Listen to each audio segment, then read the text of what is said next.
You're listening to The Sports Moment. February 21st, 2024. Part of the Sports Moments and Memories with Craig Olson podcast. Be sure to like and subscribe so you never miss a sports moment.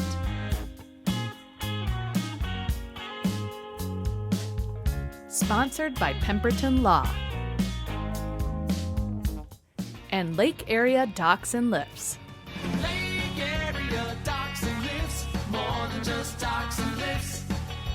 Lake Area Docks and Lifts. Welcome to the Sports Moments and Memories podcast, and this week we are focusing in on state tournament teams from Pelican Rapids as we lead up to the court dedication in the name of Rex Haugen at Pelican Rapids on Saturday afternoon. And there were three tournament teams that Rex was a part of as the head coach. In 1977, we're going to feature today. Tomorrow it will be the 1984 guys, and then the 1993 team will be featured on Friday.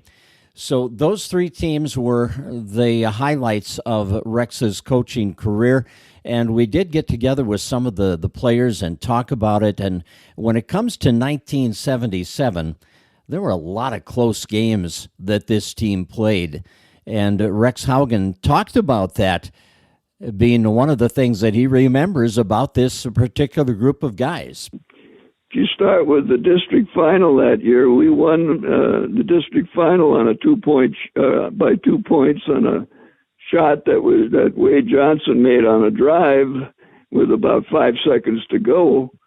And then in the region tournament, Peter Resta hit a shot against Breckenridge as the horn was going off, actually, to beat a really good Breckenridge team that had Coach Lip had his two sons there, Brady and Scott. They were very excellent players. And then in the title game, Jimmy Knutson hit a 1-and-1 free throw with 1 second left on the clock, and we were down by 1 against Verndale, and he hit them both and put us in the state tournament.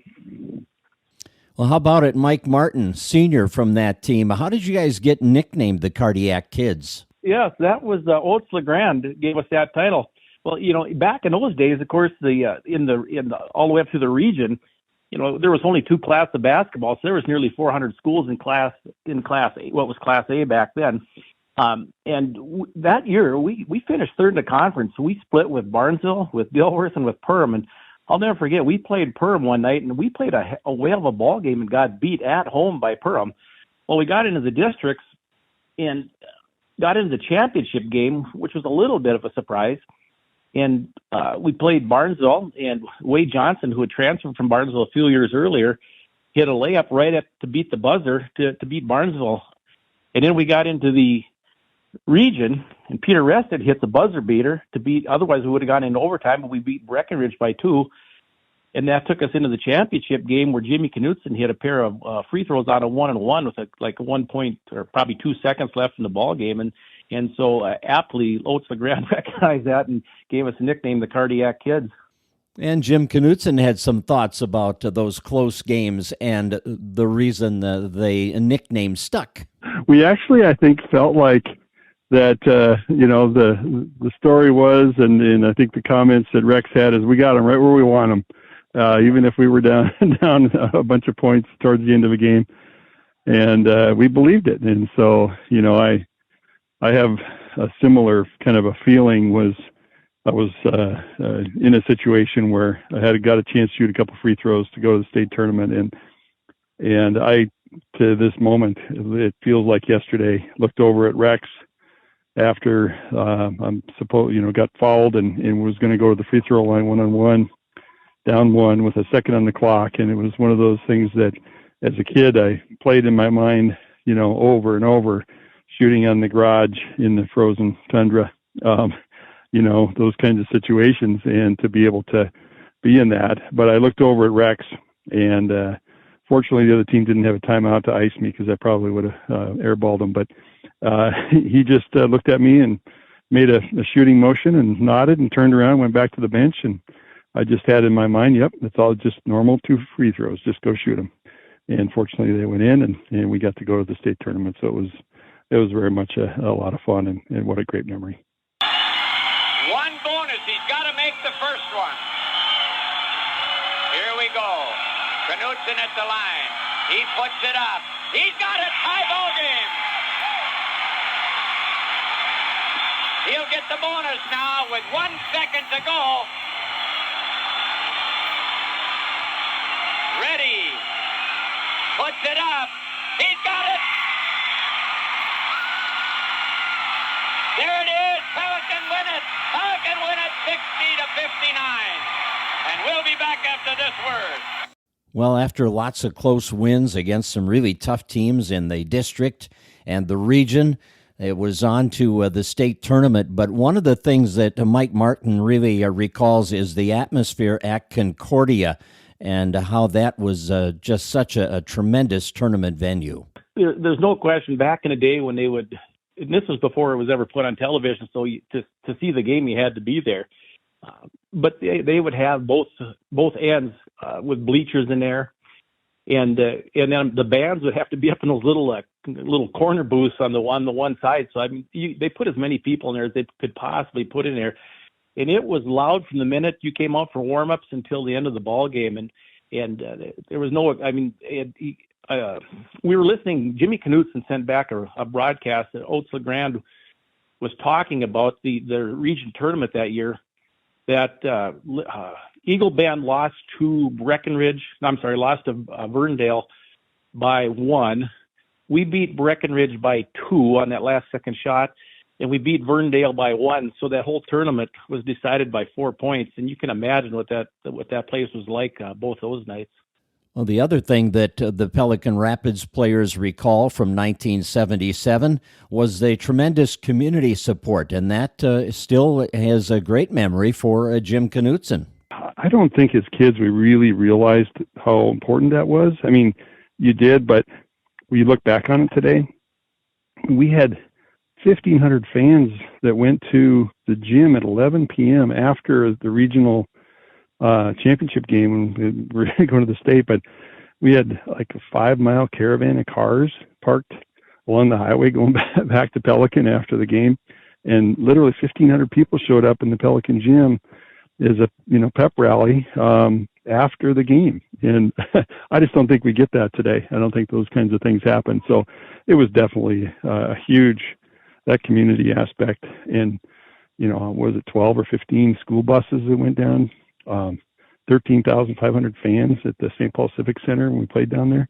I mean, that was just amazing, and something, I guess, as much then as now, you appreciate that kind of a sense of community. And as far as the state tournament final against Winona Cotter, Rex Haugen remembers that they were a very tough team inside, and the Vikings had to contend with that inside game. One of the top players was Coach Net's son, who was about 6'3", 6'4", and he was a very versatile type player, and he was all over the place. And he was a big load for us to handle, and he had quite a game against us in that game. So, we had a real bell ringer when we played Silver Bay in the semis. It was similar to what we had been going through when we got to the tournament. Mike Martin made a couple free throws with just a couple, 3-4 seconds left to kind of clinch it. We were, I think, up a couple, and he hit 2. And just kind of put the game away with that. So, they played tough. Cotter, of course, beat the Vikings, and they finished as state runners-up. But as Jim Knutson says, it was a great state run by the Vikings. We did. It was one of those things where third in the conference, and yet here we are in the state final. Was something that we all had dreamed about, and thank goodness to Rex and his last minute plays, and we always had confidence that what he drew up, and if we ran it, it would work. And those kinds of situations and that opportunity was, I give him a lot of credit. And again, just all of us, we played hard for him. We knew that if we did what he asked us, that it would help us, and so that was something special. What do you remember about the Winona Cotter game, that championship game, where the difference came in? It was such a tight game again that you were playing in. What made the difference for Cotter? They ran a weave offense and just kind of held the ball, and we did our best to defend it the first half. We had to, I can come up with all sorts of excuses of why we didn't win, but we did play the last game every night at the state tournament, the first 2 nights, and then coming in that last night, I know I was pretty beat and had a sore Achilles, and you can come up with all sorts of things, but they played well. They made shots and got steals and rebounds in the second half.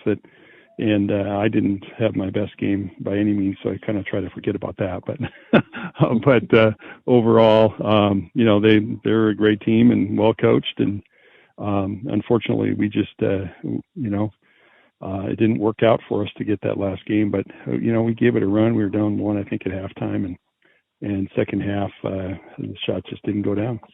And Mike Martin, as a senior on that team, said that one of the keys was this team just got along so well. I don't think I could ever recall one moment where there was any animosity on that team. And, I look back to the Breckenridge game where, not unsurprisingly, I got in foul trouble and Tim Sigley came in and just had a whale of a ball game. And Tim was always supportive of me, and I was always supportive of Tim. And it didn't matter which 5 were on the floor. They loved each other, and they loved playing with each other. And the laughter, we would go downtown to Old Swan Drug and have a hamburger and a malt, just a perfect pregame meal before many home ball games and that. And we just really enjoyed each other's company. It didn't matter if you were a senior or a junior. We got along extremely well. And we got put into the Hall of Fame here recently, and I remember looking at all those guys who were there. Most of the team was back for it, and just thinking how fortunate I was to have grown up with kids like that. Well, 1977, a runner-up team in the state tournament. Lots of exciting, close victories in that season, and of course, there was more to come for Rex, as 2 other teams in 1984 and 1993 were successful at getting to the state tournament. And again, we're going to be hearing from some of their team members and some comments from Rex over the next 2 days as we lead up to the court dedication on Saturday afternoon at the Al Siegle Activity Center. Rex Haugen Court is going to be dedicated. It's going to take place between the junior varsity and varsity games on Saturday afternoon. The JV will start at 2. It'll probably be between 3:15 and 3:30, somewhere in that range, where they do the court dedication, and then the varsity game will follow. So we look forward to hearing from more of the Vikings over the next couple of days. And thanks to the guys, Jim Knutson and Mike Martin, and of course Coach Haugen, for joining us to talk about 1977.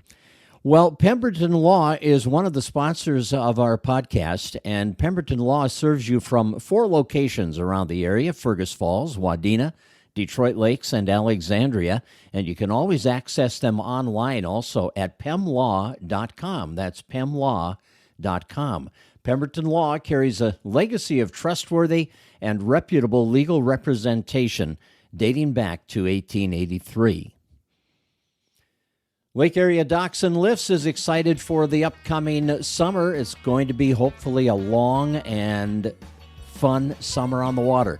And Lake Area Docks and Lifts is here to help you get ready for that fun summer. They have 5 locations around Lakes Country to help serve you and get you ready. So thanks to Lake Area Docks and Lifts. Lake Area Docks and Lifts, more than just docks and lifts. Lake Area Docks and Lifts.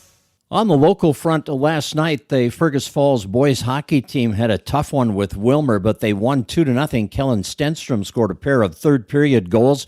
Ryan Nelson stopped all 19 Wilmer's shots, and the Otters win that quarterfinal round playoff game in Section 6A. They move on to the semifinals Saturday at 7 at the MAC in St. Cloud against second-seeded Northern Lakes.